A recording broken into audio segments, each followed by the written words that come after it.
Hey everybody, it's Professor Hall. Want to go over a few things with you. Everything's graded for the week. We're all up to date. And I just wanted to go over a couple things with you. First, I want to talk about that reliable and unreliable narrator assignment. That is a brand new assignment. You're the first class who has ever taken that assignment.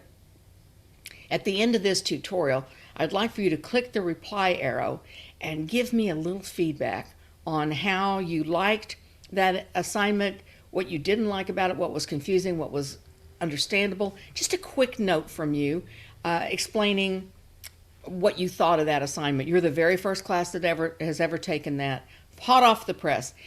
And you did a great job. A friend of mine teaches at the university, said, oh my goodness, you're having them do reliable and unreliable narrators? That's graduate school stuff. I said, yes, but my students are brilliant, and you are.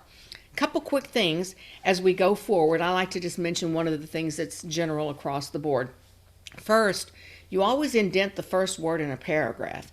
I know sometimes when I'm writing an email or when I'm doing a text box, I forget that. And that's important to remember moving forward. It's a prerequisite skill. I know I've done it myself. Remember that when you are writing in a text box, you need to manually hit enter so that you double space manually, since the program will not do it automatically. Also, there's an issue I want to talk about with everybody, and that's using hyperbole. Hyperbole means using more words than are necessary to express something. Like somebody says, my hair is just tragic. Okay, tragic, maybe it's not styled the way I'd like it to be, but tragic, it's right. I want you to learn how to find the exact right perfect word. And that brings me to the word very. That is a word that means absolutely nothing.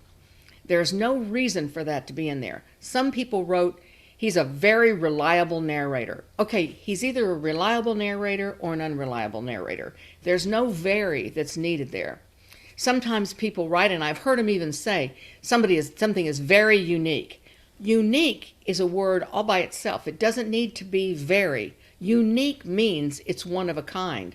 So there's no way to add very one of a kind. So try to take that out of your vocabulary. It very seldom is necessary, and it almost always adds unnecessary words to using the exact perfect word. Also, remember, and this is just a general note, writing things like tons of people. I heard it on watching football. I heard an announcer say it on football no less than 10, 15 times. Like, oh, he made a ton of mistakes. How many mistakes is a ton of mistakes? I need to know exactly how many, or a range, and where that statistic came from. So keep that in mind as we just continue fine-tuning, wordsmithing, finding the exact right word. Next thing is a mixed media assignment. Doesn't that help you get insight into how a writer writes fiction or how a movie is told? It's that art of catching just that right expression at exactly the right moment.